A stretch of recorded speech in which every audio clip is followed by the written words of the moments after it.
Μέσα από τις έντονες πολιτικές και πολεμικές συγκρούσεις των πρώτων δεκαετιών του 20ου αιώνα, το νεοελληνικό κράτος επεκτείνεται, δημιουργώντας τη Μεγάλη Ελλάδα των 5 θαλασσών και των 2 υπήρων. Ωστόσο, μετά τη γέννηση της Νέας Τουρκίας και τις εξελίξεις στο εσωτερικό της Ελλάδας, νέος πόλεμος ξεσπά στην Μικρά Ασία. Καταλήγει στην τραγική ήττα της Ελλάδας το 1922, που έμεινε στην ελληνική ιστορία σαν μικρασιατική καταστροφή και οδήγησε σε μία ακόμη μεγαλύτερη τραγωδία, την ανταλλαγή πληθυσμών μεταξύ Ελλάδας και Τουρκίας. Το Νοέμβριο του 1925, όταν πια έχουν ολοκληρωθεί οι μεταπολεμικές ρυθμίσεις, το National Geographic δημοσιεύει ένα εκτεταμένο άρθρο που παρουσιάζει την επιτομή των συγκλονιστικών γεγονότων των προηγούμενων χρόνων. Τίτλος του «Η μεγαλύτερη μετακίνηση των πληθυσμών της ιστορίας» και συγγραφέας του ο Melville Chater, απεσταλμένος του National Geographic στην περιοχή και αυτόπτης μάρτυρας των γεγονότων. Η εξιστόρησή του, που περιστοιχίζεται από δεκάδες αυθεντικές φωτογραφίες εποχής, αποτελεί μια μοναδική πηγή πληροφόρησης από έναν ανεξάρτητο, αυτόπτη μάρτυρα. Μια αφήγηση που φωτίζει με το διαβιέστερο τρόπο τα γεγονότα που χάραξαν την ιστορία των δύο λαών στις επόμενες δεκαετίες.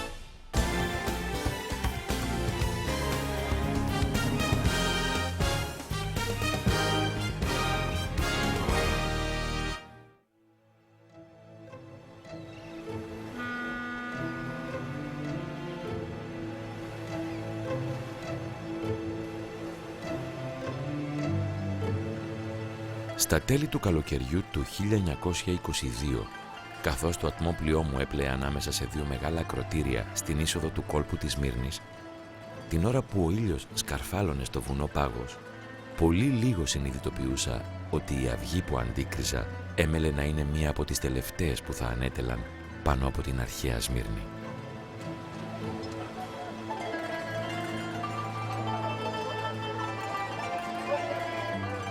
Όταν βγήκαμε στη στεριά, στην κατάμεστη από πλοία προκυμαία, η συντροφιά μου και εγώ έπρεπε να περάσουμε μέσα από καραβάνια με καμήλες και από στενά σοκάκια που από πάνω τους κρέμονταν τα αντικριστά μπαλκόνια των σπιτιών, από τα οποία οι ένοικοι μπορούσαν σχεδόν να ανταλλάξουν χειραψία.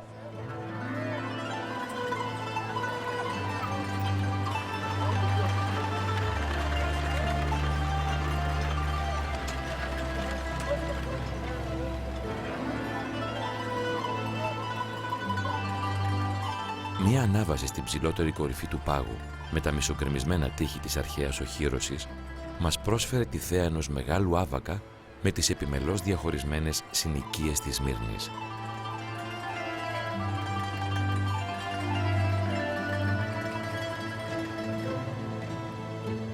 Η τούρκικη ξεχώριζε από τους μιναρέδες και τα κυπαρίσια της, η φράγκικη από τις θαυμάσιες κατοικίες της, ενώ η ελληνική και η αρμένικη από την πυκνή δόμηση και το εκπληκτικό πλήθος των μικρομάγαζων.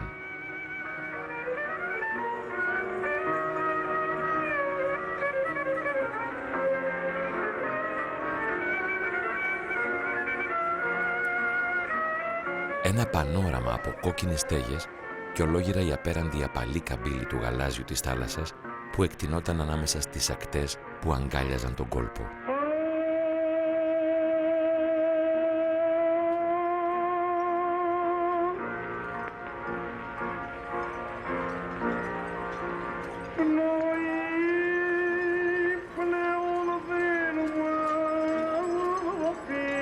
Με το διωγμό του 1922 όμως, άρχισε αυτό που δικαίως μπορεί να θεωρηθεί ως το πιο μακρύ, το πιο θεαματικό οδηπορικό στην ιστορία.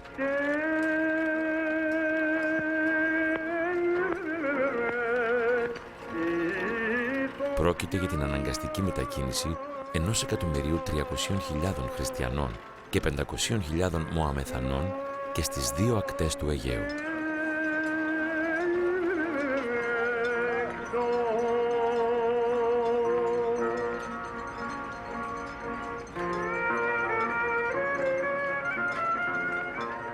Οστικές δυνάμεις επισορεύονταν αργά μέσα στους αιώνες, ώσπου ξαφνικά αυτά τα παλιροϊκά ανθρώπινα κύματα σηκώθηκαν και ξέσπασαν τελικά στις ακτές του.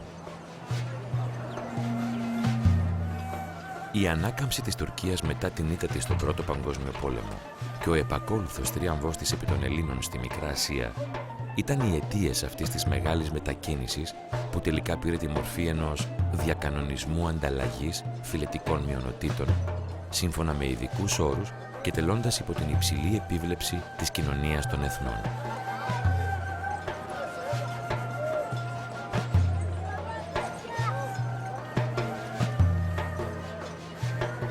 Ωστόσο, τα πρώτα επεισόδια του δράματος της ανταλλαγής έμελαν να παιχτούν με την υπόκρουση των κανονιών, το κροτάλισμα των πολυβόλων και με φόντο τις φλόγες από το ολοκαύτωμα της Σμύρνης.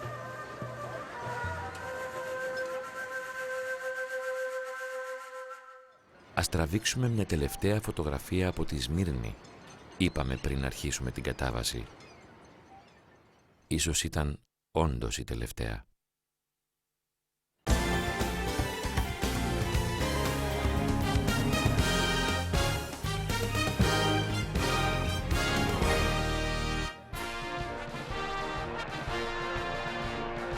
Ο Πρώτος Παγκόσμιος Πόλεμος έχει τελειώσει.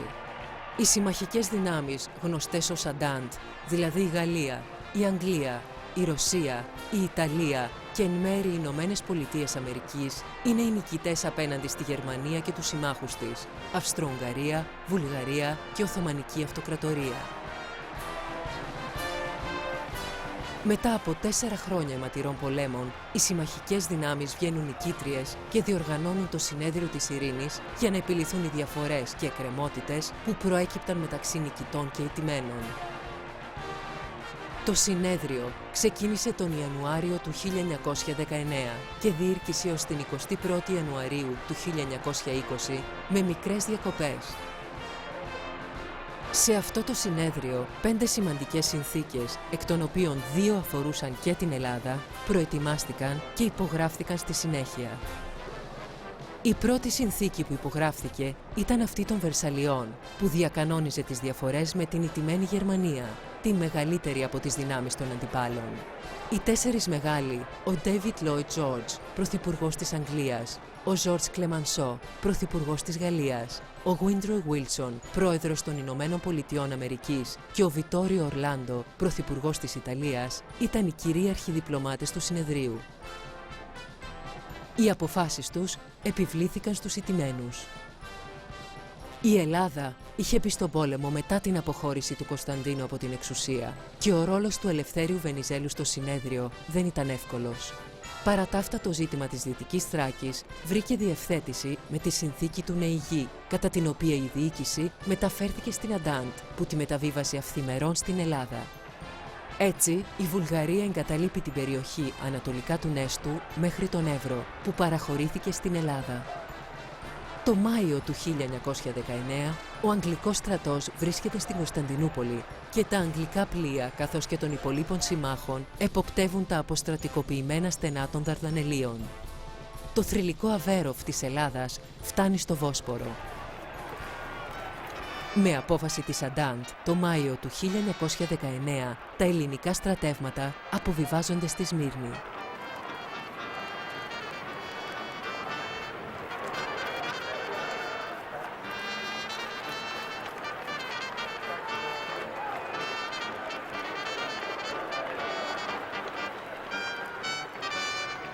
Η συνθήκη των Σευρών, που έκανε πράξη τη μεγάλη ιδέα, έλαβε χώρα κοντά στο Παρίσι την 10η Αυγούστου του 1920 και παραχωρούσε στην Ελλάδα τη Δυτική και Ανατολική Θράκη, τα νησιά Ήμβρο και Τένεδο, επικύρωνε την κυριαρχία της στα άλλα νησιά του Αιγαίου που κατήχε από το 1913 και εμπιστευόταν τη διοίκηση της περιοχής της Σμύρνης στο ελληνικό κράτος με ρόλο τοποτηρητή για τη δημόσια τάξη στην Ιωνία.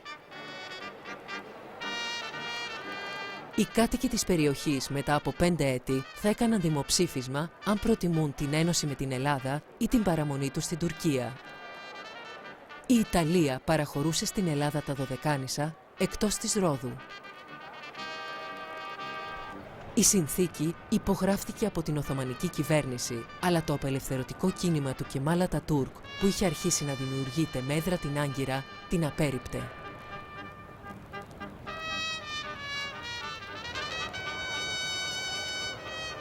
ο ελληνικός στρατός προωθείται στην ενδοχώρα της Μικράς Ασίας και καταλαμβάνει σημαντικές θέσεις.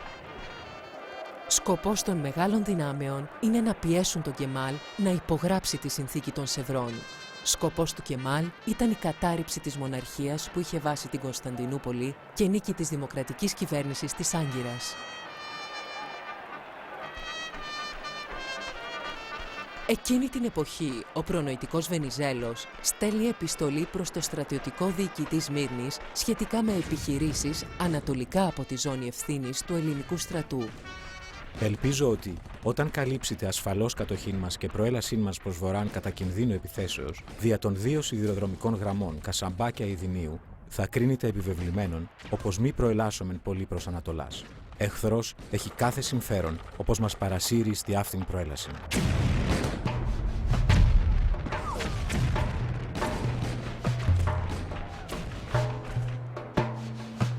Εν τω μεταξύ, ο Βενιζέλος, με την υπογραφή της συνθήκης των Σεβρών, βρίσκεται στο ζενήθ της διπλωματικής του επιτυχίας.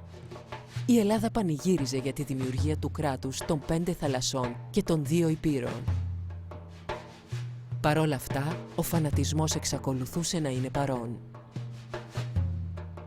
2 βασιλόφρονες, απότακτοι στρατιωτικοί, θα πυροβολήσουν τον Έλληνα ηγέτη στο σταθμό της Λιών στο Παρίσι κατά την ώρα της επιστροφής του στην Ελλάδα.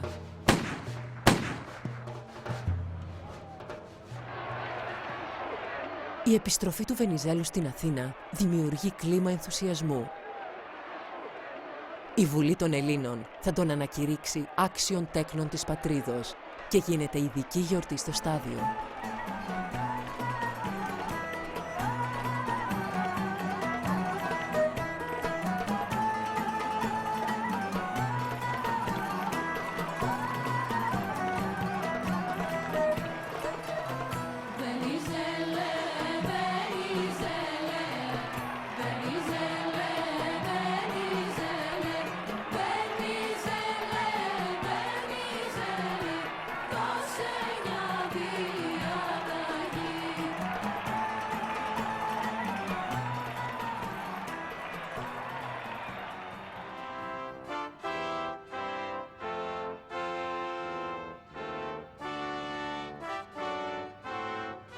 Η συνθήκη των Σεβρών επικυρώνεται από το Ελληνικό Κοινοβούλιο, προκηρύσσονται εκλογές για τον Οκτώβριο και διαλύεται η Βουλή.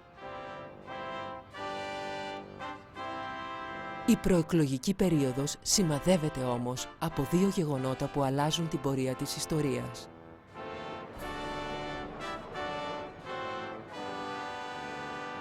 Το πρώτο είναι ο αναπάντεχος θάνατος του βασιλιά Αλέξανδρου από δάγκωμα μαϊμούς. Και το δεύτερο, ο δημαγωγικός τόνος στον οποίο κινήθηκε η Ηνωμένη Αντιπολίτευση.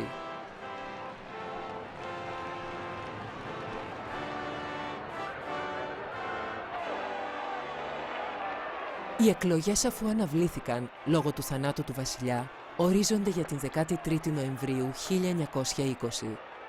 Οι αντίπαλοι του Βενιζέλου προσδίδουν σε αυτές πολιτιακό χαρακτήρα και υπόσχονται επιστροφή των στρατευμένων. Το εκλογικό αποτέλεσμα θα διαψεύσει τα προγνωστικά που θεωρούσαν σίγουρη τη νίκη των Βενιζελικών. Το κόμμα του Βενιζέλου θα πάρει 375.803 ψήφους, ενώ η Ηνωμένη Αντιπολίτευση 368.678 ψήφους. Όμως, λόγω του εκλογικού συστήματος, πλειοψηφικό με ευρεία περιφέρεια, το Βενιζελικό κόμμα πήρε 118 έδρες, ενώ η Ηνωμένη Αντιπολίτευση 251. Ο Βενιζέλος δεν εκλέγεται ούτε βουλευτής. Εκείνες τις ημέρες, ο Βενιζέλος μιλάει στη συγγραφέα Πινελόπη Δέλτα, σχολιάζει το αποτέλεσμα των εκλογών και αναφέρει: «Είμαι συντετριμμένος. Δεν έχω πια δυνάμεις να αντιπαλέσω. Είχα σχηματίσει το όνειρο πως ο ελληνικός λαός μ' ακολουθεί στην κατάκτηση των ελληνικών μερών. Μα ο ελληνικός λαός δεν μ' ακολουθεί. Του πήρα το παιδί του για πολλά χρόνια. Δεν αντέχει πια στις θυσίες ο κουρασμένος λαός. Μα τους είπα πως τώρα που τελειώνουν τα εξωτερικά προβλήματα θα στρέψω στα εσωτερικά. Το ξέρουν πως ποτέ δεν είπα ένα πράγμα και δεν το έκανα. Πίστευα πως θα μου δώσουν 2 μήνες για να κάνω και την εσωτερική αναδιοργάνωση. Μα δεν με πίστωσαν με 2 μήνες. Δεν με πίστεψαν. Μία από τις πρώτες ενέργειες της νέας κυβέρνησης είναι η επαναφορά του Κωνσταντίνου στο θρόνο.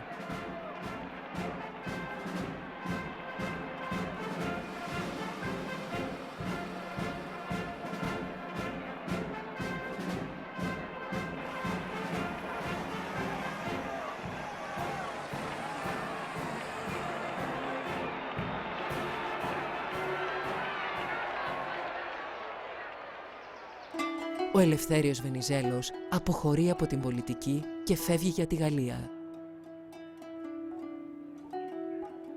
Σε ερωτήσεις Γάλλων δημοσιογράφων, απαντά ότι παραιτείται της πολιτικής, αλλά ότι είναι πρόθυμος, αν του το ζητούσαν, να προσφέρει τις υπηρεσίες του στην πατρίδα.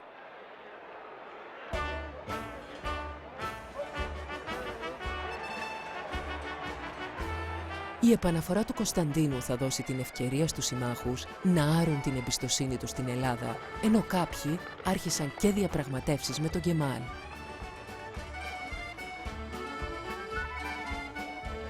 Η νέα ελληνική κυβέρνηση που είχε διακηρύξει προεκλογικά την αποστράτευση των Ελλήνων στρατιωτών και το σταμάτημα του πολέμου, όχι μόνο τον συνέχιζε, αλλά και τον επεξέτεινε, δίνοντας επιθετικό χαρακτήρα στις επιχειρήσεις.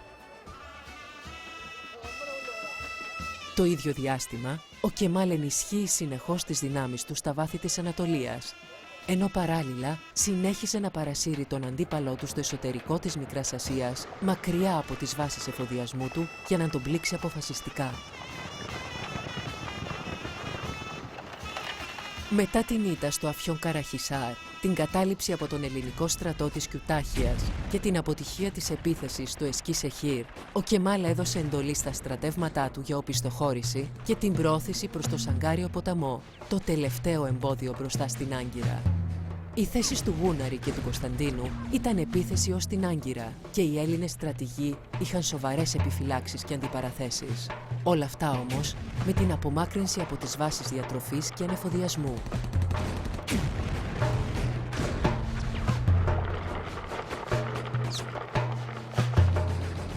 Η προσπάθεια να καταληφθεί η Άγκυρα τον Αύγουστο του 1921 απέτυχε, κοστίζοντας 25.000 νεκρούς και αγνοούμενους στις ελληνικές δυνάμεις, ενώ προκάλεσε πτώση του ηθικού των και συνάμα οδήγησε σε οικονομική κρίση τη χώρα.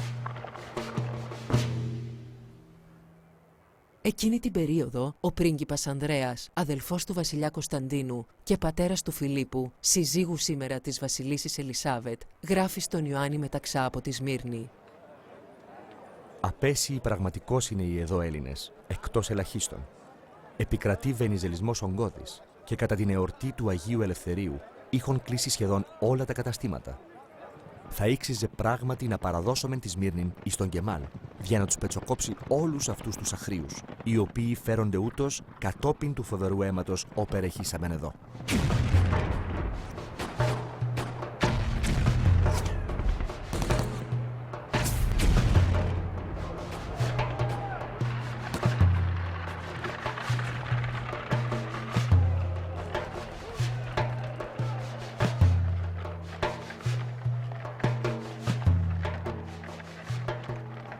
Το 1922 ο ελληνικός στρατός είχε συμπτυχθεί στην οριογραμμή Εσκί Σεχίρ, Κιουτάχια, Αφιόν Καραχισάρ και από επιτιθέμενος είχε μετατραπεί σε αμυνόμενο. Στις 13 Αυγούστου 1922 ο Κεμάλ εξαπολύει η επίθεση στο υπογάστριο του ελληνικού μετώπου, το Αφιόν Καραχισάρ. Ο Μικρασιατικός πόλεμος είχε μετατραπεί για την Ελλάδα σε εμπλοκή με απρόβλεπτες συνέπειες και αβέβαιο μέλλον για τη χώρα.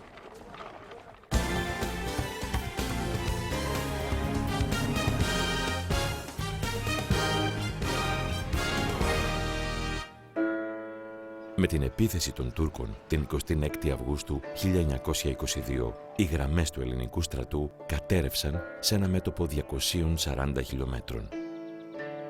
Επακολούθησε κατακλυσμός προσφύγων, λες και είχε μεταδοθεί ο πανικός τηλεπαθητικά, κατά μεγάλα κύματα που σάρωναν την Ανατολία, τη Σμύρνη, τη Θράκη και την Κωνσταντινούπολη.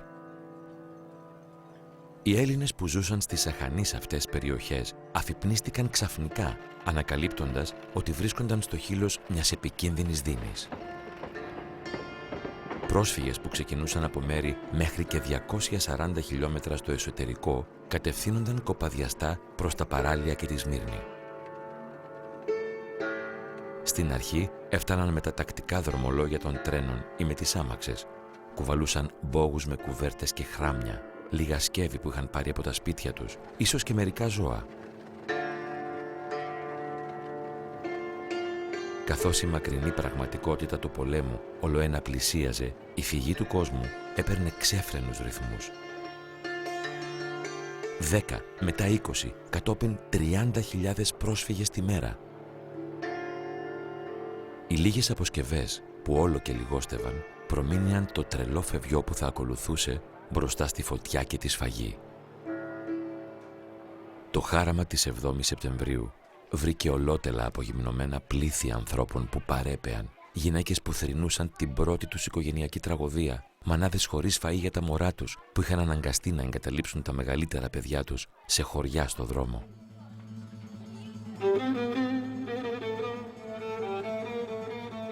Η μεγάλη προκυμαία της Σμύρνης είχε γεμίσει πλέον ασφικτικά από 150.000 περίπου εξόριστους που κατασκήνωναν και κοιμώντουσαν εκεί για να προφυλαχτούν από το λιοπύρι που η κάψα του και μόνο προμήνυε την επέλαση της φωτιάς.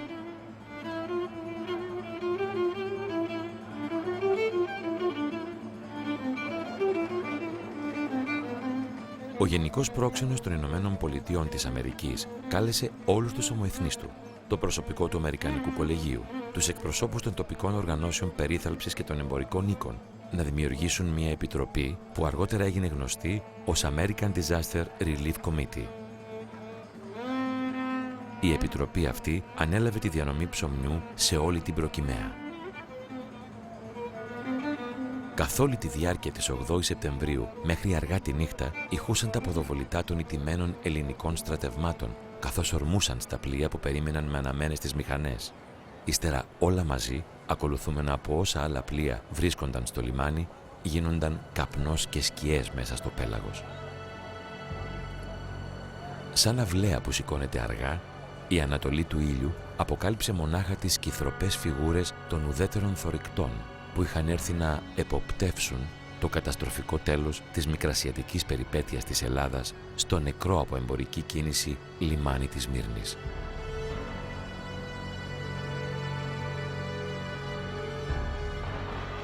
Λίγες ώρες αργότερα, μία ύλη του τουρκικού ιππικού μπήκε στη Σμύρνη.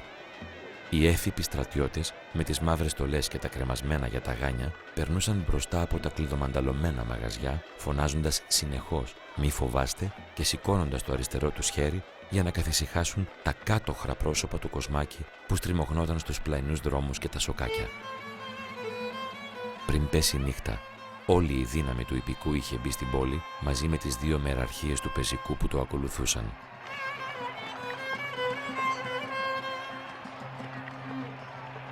Λίγες μέρες μετά τη θριαμβευτική είσοδο των Τούρκων στη Σμύρνη, το πλήθος που είχε καταλάβει την προκυμαία είδε φλόγες να χορεύουν πάνω από την αρμένικη συνοικία με τα ξύλινα σπίτια 2 χιλιόμετρα μακριά. Ο χορός τους σε λίγο είχε πάρει τη μορφή πύρινης λέλαπας.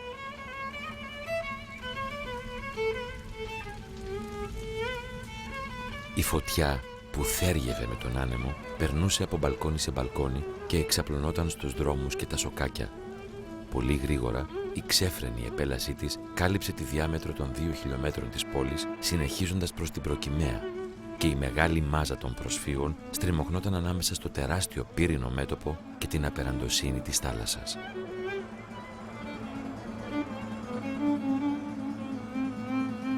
Η πόλη είχε γίνει ένα γιγάντιο πυρωμένο καμίνι. Ο άνεμος παρέσυρε τις φλόγες στην προκυμαία και η κάψα ήταν τόσο τρομακτική που οι άνθρωποι μούσκευαν τις κουβέρτες τους στη θάλασσα για να τυλιχτούν με αυτές και να προστατευτούν.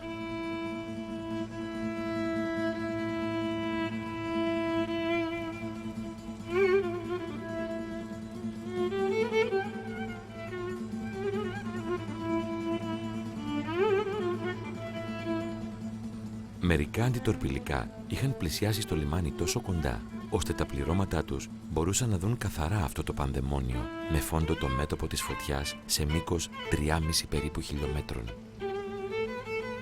Οι ναύτες μπορούσαν να νιώσουν τώρα την εφιαλτική οσμή της εκατόμβης, να ακούσουν τις τριγλιές του πλήθους, καθώς άνθρωποι που βρίσκονταν στις μπροστινές γραμμές σπρώχνονταν βία από εκείνους που τους άγγιζαν οι φλόγες στις πίσω ή παρασύρονταν προς την άκρη του μόλου, πέφτοντας τελικά στη θάλασσα.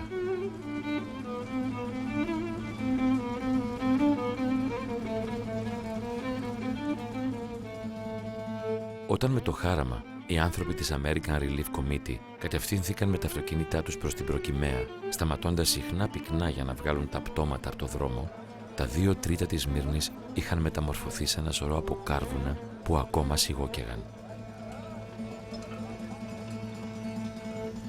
Ψηλά στις πλαγιές του πάγου υψώνονταν άθικτοι οι μιναρέδες του τουρκικού Μαχαλά σαν σύμβολα νίκης. Για μια ακόμα εβδομάδα, οι υπόλοιποι 200.000 πρόσφυγες συνέχισαν να ζουν, να πεθαίνουν και να γεννούν μωρά πάνω σε εκείνη την αξέχαστη Προκυμαία.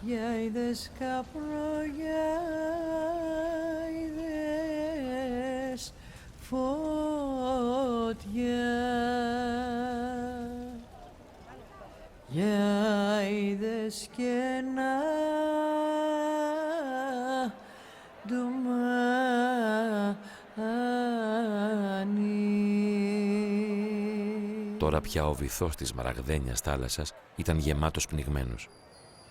Συμμορίες ιερόσυλων ψάρευαν με αγκίστρια δεμένα σε τηλεγραφικό σύρμα τα πτώματα από το νερό, αναζητώντας δαχτυλίδια και αδειάζοντας τις τσέπες τους. Εξαιτίας της έλλειψης πλοίων για τη μεταφορά τους, 60.000 οικογένειες προσφύγων από όλες τις κοινωνικές τάξεις επρόκειτο να εκτοπιστούν στο εσωτερικό. Η φοβερή είδηση περνούσε από στόμα σε στόμα. Στο μεταξύ, η τουρκική διοίκηση είχε κοινοποιήσει στους συμμάχους ότι θα έδινε την άδεια για τη μετακίνηση των προσφύγων, εξαιρώντας μόνο τους άντρες ηλικίας 17 έως 45 ετών.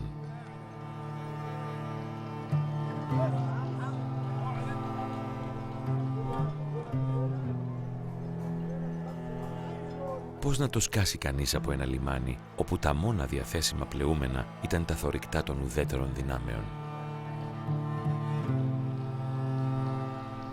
Αξιωματικοί του Μικρασιατικού μετώπου που έχουν περάσει με το στράτευμά τους στη Λέσβο και στη Χίο συστήνουν επαναστατική επιτροπή, επικεφαλής της οποίας είναι ο Νικόλαος Πλαστήρας, ο Στυλιανός Γονατάς και ο Δημήτριος Φωκάς. Στα δύο αυτά νησιά, 75.000 ηττημένοι στρατιώτες κατέλαβαν εμπορικά και πολεμικά πλοία και ξεκίνησαν για Αθήνα.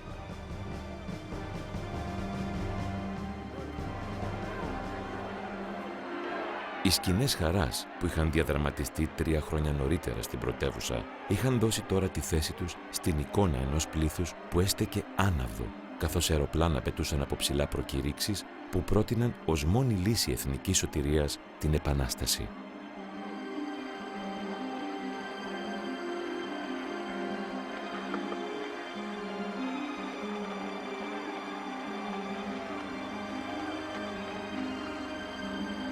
Πρώτες ενέργειες της Επανάστασης ήταν η αποκατάσταση της τάξης, η αμνηστία και ο διορισμός του Βενιζέλου ως εκπροσώπου της Ελλάδας στο εξωτερικό.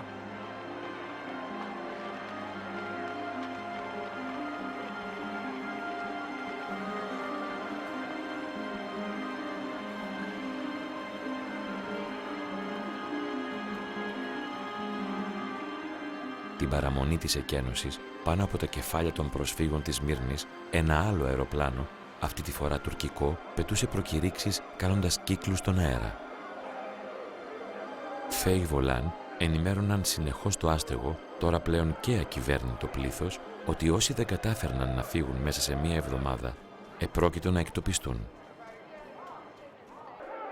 Αυτό είχε ως αποτέλεσμα το επόμενο πρωί 350.000 άνθρωποι στον πανικό της φυγής να περάσουν από την μπάρα της Προκυμαίας μέχρι να φτάσουν στην αποβάθρα του σιδηρόδρομου.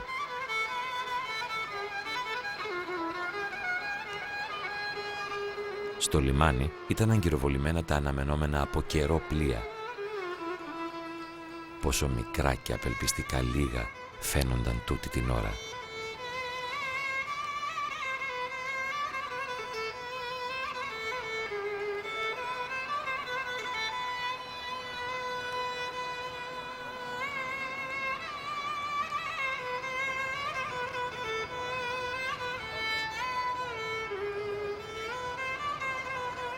αμέτρητες εκατοντάδες πρόσφυγες συνθλίβονταν μέχρι θανάτου στην Προκυμαία ή σπρώχνονταν μέχρι πνιγμού στην αποβάθρα, ώσπου 8 πλοία υπό τη συνοδεία Αμερικανικών αντιτορπιλικών αναχώρησαν παίρνοντας μαζί τους 43.000 ψυχές.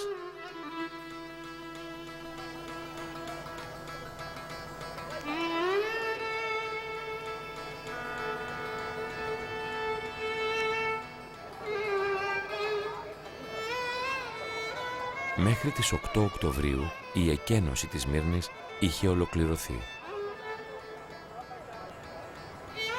Χωρίς να υπολογίζουμε ένα μεγάλο αριθμό εκτοπιστέντων εφήβων και ανδρών, μέσα σε ένα 15ήμερο 300.000 άνθρωποι είχαν φύγει από το λιμάνι της.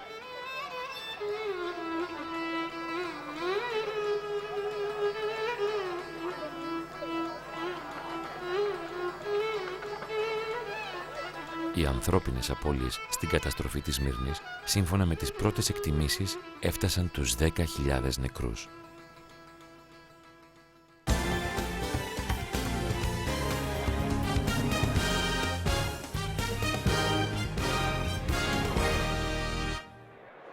Στις 23 Σεπτεμβρίου του 1922 έρχεται και νέο χτύπημα.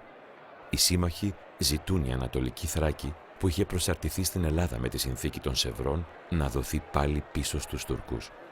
Αυτή η τριγωνική αυλή της Κωνσταντινούπολης άρχιζε 35 περίπου χιλιόμετρα πίσω από την πόλη και εκτινόταν προς τα δυτικά μέχρι τον ποταμό Εύρο, για να συμπεριλάβει 600.000 Έλληνες. Στην Ελλάδα διορίζεται η κυβέρνηση Κροκιδά. Ο Βενιζέλος, μόλις αποδέχεται την πρόταση του κινήματος, συναντά τον Άγγλο Υπουργό Εξωτερικών στις 31 Οκτωβρίου 1922 στο Λονδίνο και ο οποίος τον ενημερώνει για τις αποφάσεις της Αντάντ. Την ομή πραγματικότητα που αντιμετωπίζει η χώρα θα κάνει γνωστή στην Αθήνα ο Ελευθέριος Βενιζέλος, μιλώντας για απώλεια και της Ανατολικής Θράκης. Τα ανακοινωθέντα έδιναν διορία 1 μηνός για την υποχώρηση των ελληνικών στρατευμάτων και την είσοδο της τουρκικής χωροφυλακής στην περιοχή, προκειμένου να αποφευχθεί ο πανικός. Ο πανικός όμως ήταν ήδη στην ημερησία διάταξη, το ίδιο όπως και στην πόλη της Μύρνης. Μία εβδομάδα μετά την εκένωση της Προκυμαίας, οι Έλληνες της Θράκης είδαν τα ελληνικά στρατεύματα να διαλύουν τα στρατόπεδά τους και να κατευθύνονται προς Δυσμάς. «Θα γυρίσετε πίσω?» ρωτούσαν ανήσυχα οι αγρότες. «Όχι», ήταν η απάντηση. Μέσα σε μία ώρα, ολόκληρα χωριά είχαν ερημώσει.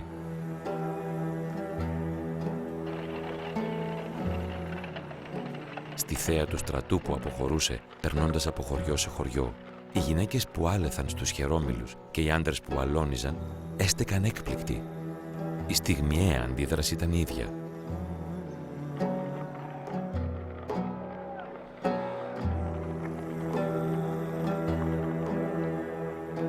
Όλοι παρατούσαν τα εργαλεία τους χάμω, στριμώχνονταν όπως μπορούσαν στις βιαστικά φορτωμένες καρότσες και ξεκινούσαν προς τα δυτικά.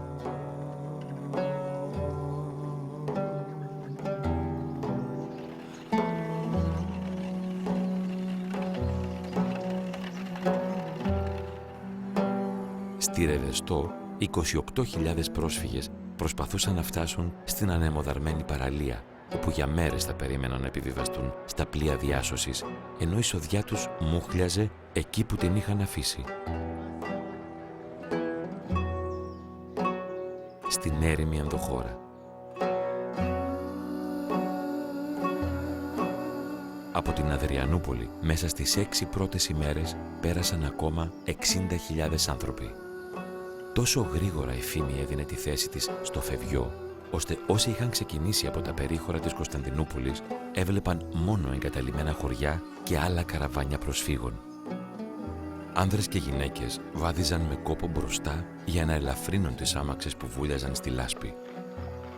Κρατούσαν στα χέρια τους όπλα, επειδή χιλιάδες κομιτατζίδες, αυτοί οι άγγελοι της διχόνοιας των Βαλκανίων, έστειναν ενέδρες και λίστευαν πρόσφυγες.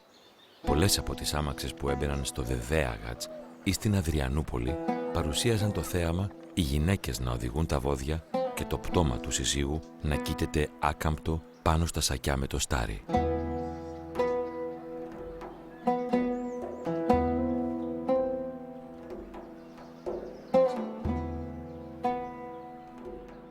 Ο Έρνεστ Χέμινγκουέι, ανταποκριτής τότε της Toronto Daily Star στη Θράκη, γράφει στις 3 Νοεμβρίου του 1922.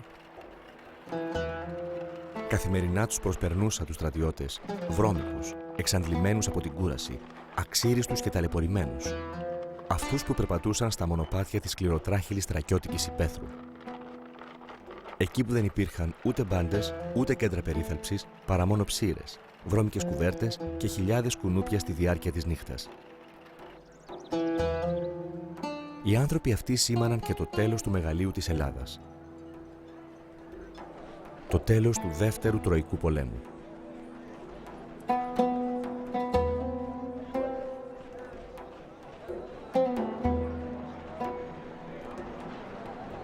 Άλλη μια ομάδα 25.000 προσφύγων είχε συγκεντρωθεί στην είσοδο της Κωνσταντινούπολης κατά μήκος των στενών των Δαρδανελίων, ενώ ο στρατός των εθνικιστών προχωρούσε κυκλικά βόρεια από την κατακτημένη Σμύρνη. Φτάνοντας στην πρωτεύουσα, όπου ανέμιζαν οι πράσινες σημαίες του Ιερού Πολέμου και ανέβλυζε το αίμα από τις θυσίες των κρυαριών, εν μέσω θερμών χαιρετισμών, ο έκτακτος αρμοστής, ύστερα από πολλές συσκέψεις με τους επικεφαλείς των συμμάχων, έβγαλε την παρακάτω ανακοίνωση. Δεδομένου ότι από σήμερα το μεσημέρι η κυβέρνηση της πόλης δεν υφίσταται πλέον, αναλαμβάνω τον έλεγχο. Εκείνο το βράδυ όλοι οι μιναρέδες της Κωνσταντινούπολης είχαν φωταγωγηθεί όπως τις γιορτές. Μπροστά από τις ξένες πρεσβείες στη συνοικία Πέραν είχαν συγκεντρωθεί πλήθη Τούρκων φοιτητών που φώναζαν «Κάτω η μοναρχία! Ζήτω η Νέα Τουρκία!»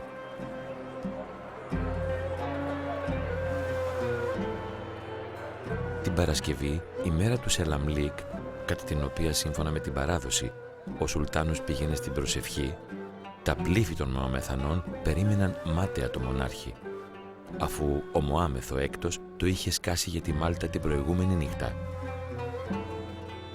Οι εθνικιστικές δυνάμεις μπήκαν τελικά στην πόλη.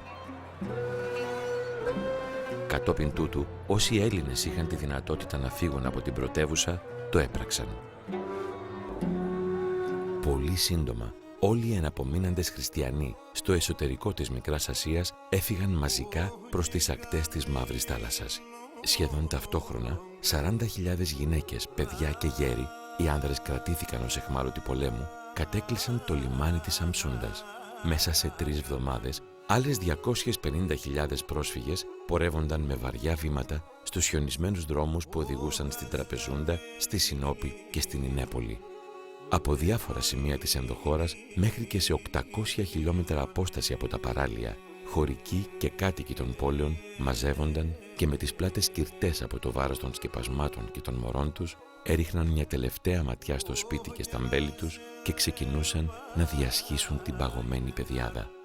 Από τη μία ερημωμένες από τα πλοία προκυμαίες, από την άλλη λιμάνια της Μαύρης Θάλασσας πλημμυρισμένα από ανθρώπους που κοιμούνταν στα πεζοδρόμια, εξαθλιωμένοι και τσακισμένοι από τις αρρώστιες. Όμως όλοι αυτοί, λίγες εβδομάδες νωρίτερα, ήταν νοικοκυρέοι αγρότες.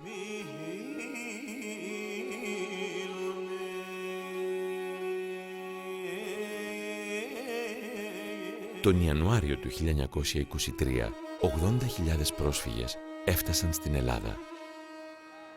Με σύντομες διαδικασίες, οι θεωρούμενοι ως πρωτέτοιοι της μικρασιατικής καταστροφής θα οδηγηθούν ενώπιον στρατοδικείου. Από τους 8 κατηγορούμενους, οι 6, Γούναρης, Στράτος, Πρωτοπαπαδάκης, Θεοτόκης, Παλτατζής και ο αρχιστράτηγος Χατζιανέστης θα καταδικαστούν σε θάνατο με την κατηγορία της εσχάτης προδοσίας. Η εκτέλεσή τους θα πραγματοποιηθεί στις 15 Νοεμβρίου του 1922. Η δίκη πέρασε στην ιστορία ως δίκη των 6.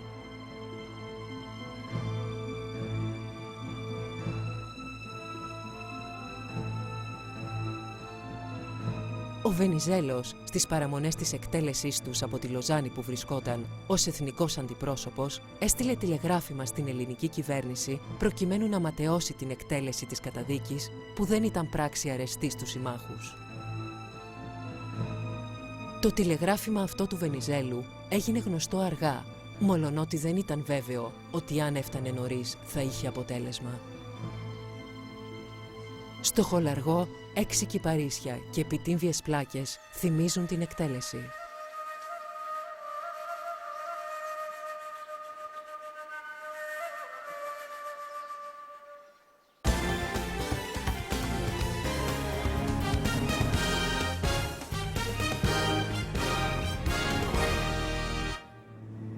Στην παλιά Ελλάδα του 1912, περισσότερα από τα 3/5 της συνολικής της έκτασης ήταν ακαλλιέργητα, ανεκμετάλλευτα εδάφη. Στο μεταξύ, ως αποτέλεσμα των Βαλκανικών πολέμων κυρίως, η έκτασή της αυξήθηκε σε 137.270 τετραγωνικά χιλιόμετρα. Επρόκειτο για μια μικρή χώρα με όχι σπουδαίο φυσικό πλούτο που είχε μόλις βγει από μια δεκαετία επιστρατεύσεων και πολέμων με αποκορύφωμα την πρόσφατη ήττα. Μόνο και μόνο για να ξαναβυθιστεί σε ένα ακόμα τεράστιο πρόβλημα, το προσφυγικό.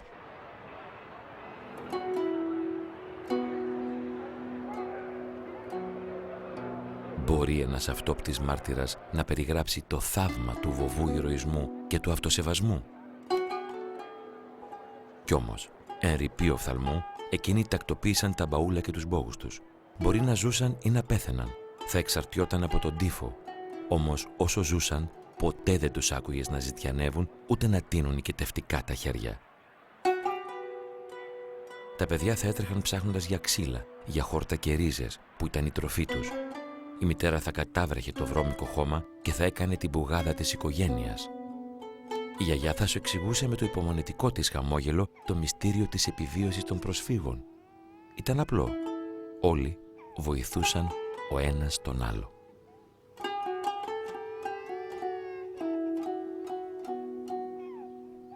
Χωρίς να αναφερθούμε στα τελικά αποτελέσματα της ανταλλαγής, η Ελλάδα υποδέχτηκε 1.250.000 πρόσφυγες σε ένα διάστημα ενός μόνο έτους από την καταστροφή της Μύρνης.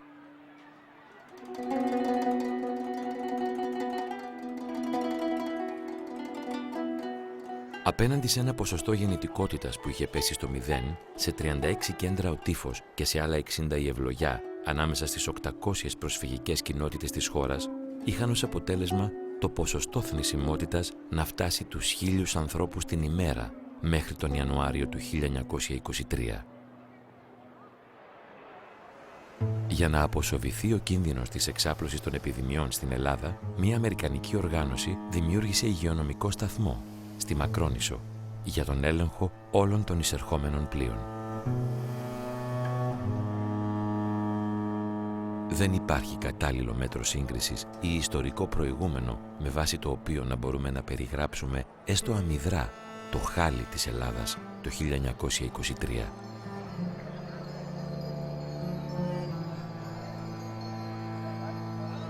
Η Λοζάνη ήταν τώρα έτοιμη να βοηθήσει. Στις 30 Ιανουαρίου του 1923 υπογράφτηκε η συνθήκη που αφορά την ανταλλαγή ελληνικών και τουρκικών πληθυσμών. Χάρη στην ελληνική επιμονή, η Τουρκία αναγκάστηκε τελικά να δεχτεί πίσω 450.000 μουσουλμάνους που κατοικούσαν στην ελληνική επικράτεια προκειμένου να ελευθερωθεί χώρο στην Ελλάδα για τη φιλοξενία 1 εκατομμυρίου και πλέον προσφύγων.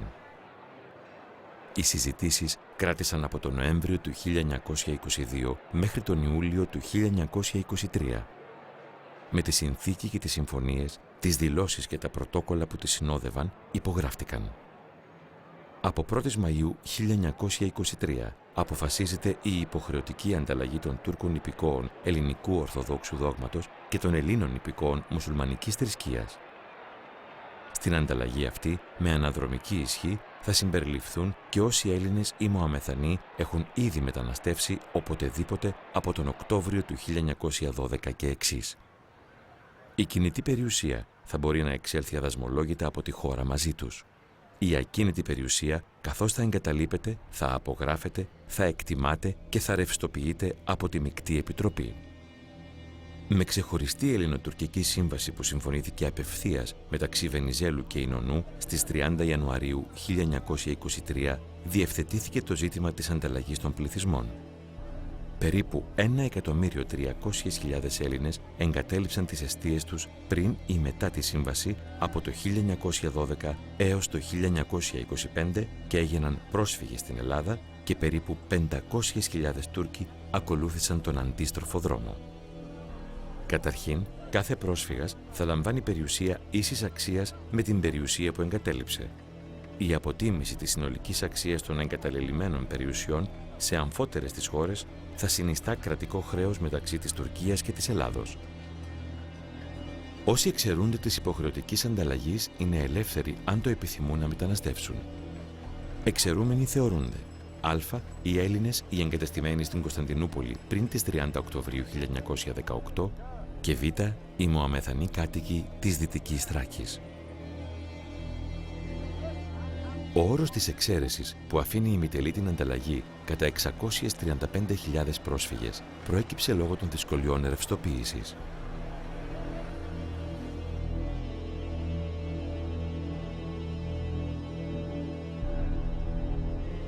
Στην περίπτωση των εγκαταστημένων στην Κωνσταντινούπολη Ελλήνων, η ρευστοποίηση των περιουσιών που θα εγκαταλείπονταν επρόκειτο να δημιουργήσει χρέος πολλών εκατομμυρίων δολαρίων.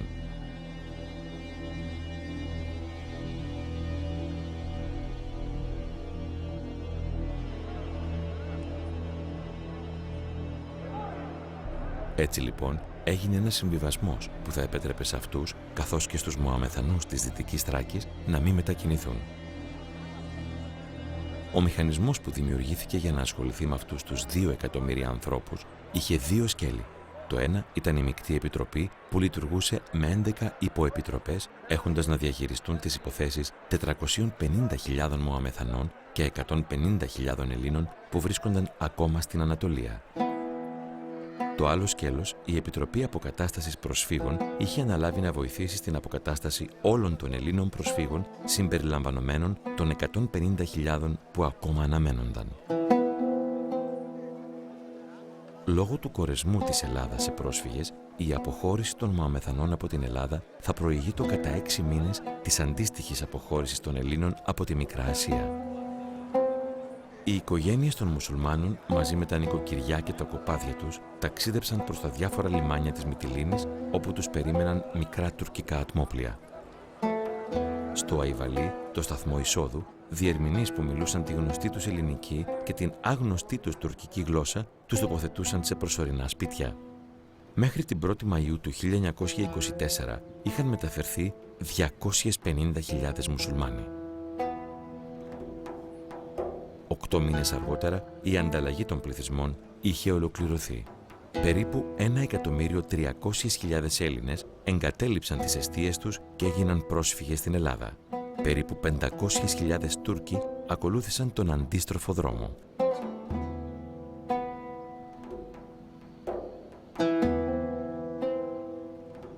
Τώρα πια, η Αθήνα και η Θεσσαλονίκη περιβάλλονταν από κάμπους γεμάτους με αντίσκηνα. Θύμιζαν κλασικές γραβούρες πολιορκημένων πόλεων. Πολιορκητής όμως εδώ ήταν η πείνα. Τα μη αποξηραμένα έλη, όπου αναπαράγονταν κατά χιλιάδες τα κουνούπια, προκαλούσαν ελονοσία. Η γιγάντια προσφυγική οικογένεια χρειαζόταν 15 τόνους κινίνου για να επιζήσει. Ύστερα ήρθε η ανομβρία και 50.000 καλλιεργητές έπρεπε να αποζημιωθούν με δημητριακά και ζωοτροφές αξίας 1 εκατομμυρίου δολαρίων.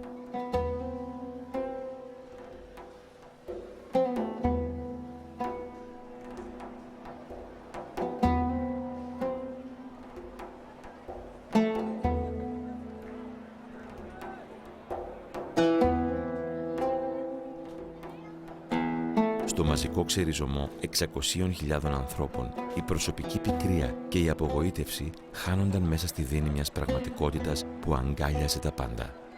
Μόνο που και που ένα βλέμμα, μια χειρονομία ή ο απόϊχος μιας κουβέντας φανέρωναν τα ισχυρά ανεκδήλωτα αισθήματα της μεγάλης αυτής τραγωδίας για χριστιανούς και μουσουλμάνους.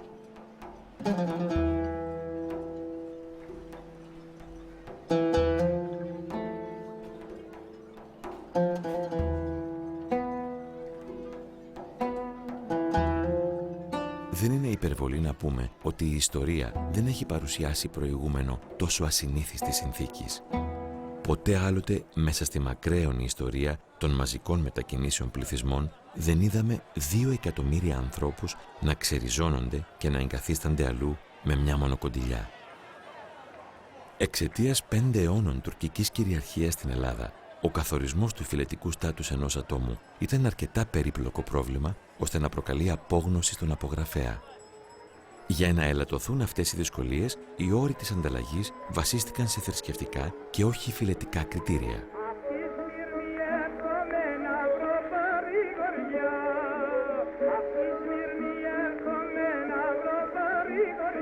Ενώ τα τελευταία ίχνη της κλασικής Ιωνίας εξαφανίστηκαν από την Ασία, η μητέρα πατρίδα, υποδεχόμενη πίσω τους απογόνους των πρώτων απικιστών μετά από 3.000 χρόνια, απόκτησε ένα εύρωστο παραγωγικό δυναμικό που αναζωογόνησε τη γεωργία και επιπλέον δέχτηκε μια σπουδαία εισρωή βιομηχανικών εργατών που έφεραν μαζί τους τις τέχνες της μεταξουργίας, της ταπιτουργίας και της κεραμικής.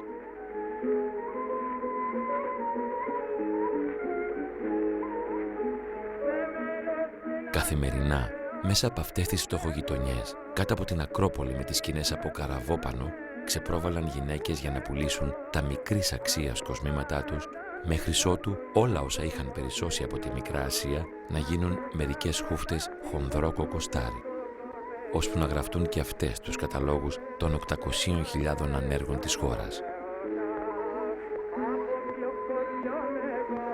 Όσοι είχαν γεννηθεί στη Μικρά Ασία γνώριζαν καλά να χρησιμοποιούν τον πυλό. Εδώ λοιπόν υπήρχε σε αυθονία. Μόλις γινόταν γνωστό ότι υπήρχαν εκεί κοντά παλιά πλυνθόκτιστα διαμερίσματα που θα μπορούσαν να καταληφθούν, 3.000 γυναίκες, παιδιά και γέροι άφηναν τα καταλύματά τους στην περιοχή του Θησίου και στα άλλα αρχαία κλασικά ερείπια και σαν σμάρι από μέλισσες έτρεχαν να φτιάξουν τη γειτονιά τους. Οι τείχοι σιγά σιγά υψώνονταν, χάρη στη βασική προσφυγική αρχή, ο ένας βοηθά τον άλλον και όλοι τον έναν.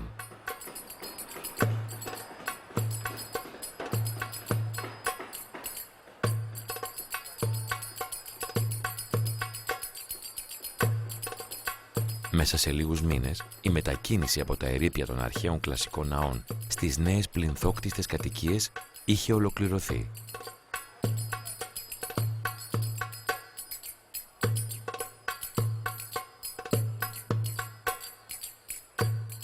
Τα άφθαρτα ερείπια του Παρθενώνα κοίταζαν αγέροχα πάνω από αυτό το συνοικισμό με τις πλυνθόκτιστες καλύβες και επόπτευαν από ψηλά όλα αυτά τα επακόλουθα του δράματος του 1922-1924.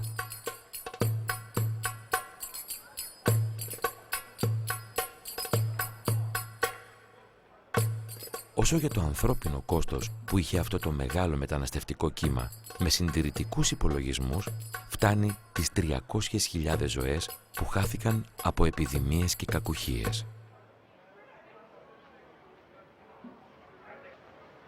Η Επιτροπή θα συνέχιζε να παίζει το ρόλο του κηδεμόνα, του οδηγού, του διευθυντή, του πιστωτή, έως ότου έκλειναν όλοι οι ανοιχτοί λογαριασμοί μεταξύ των δύο κυβερνήσεων, μερικών εκατομμυρίων προσφύγων και της ίδιας της Επιτροπής. Έως ότου τα κατάστοιχα της ανταλλαγής έκλειναν οριστικά.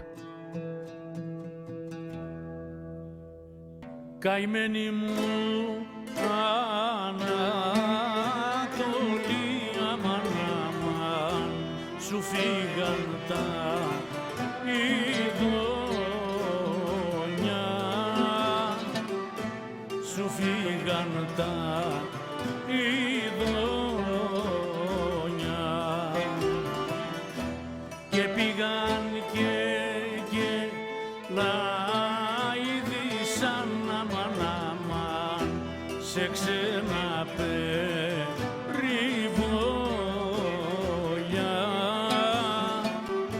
σε ξένα περιβόλια.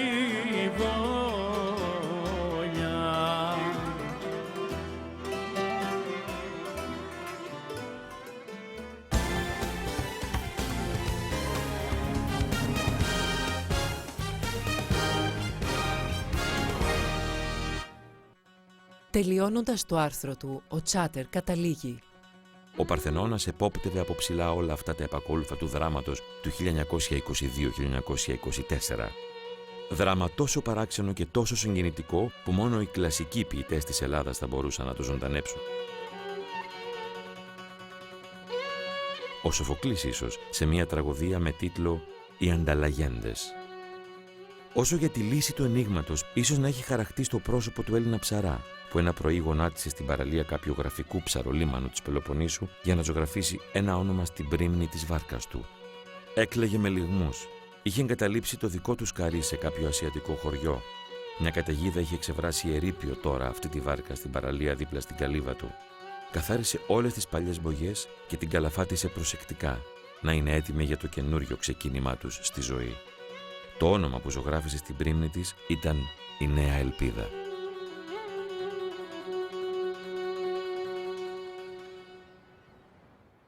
Οι προβλέψεις του Τσάτερ αποδείχτηκαν σωστές, μια και ακολούθησε μια πραγματική εποπία που θα ήταν δυνατό να αναφερθεί σαν το έπος της ανόρθωσης.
Γεια σου Γιωτάκη, ανακοίνη με το ακορντεόν.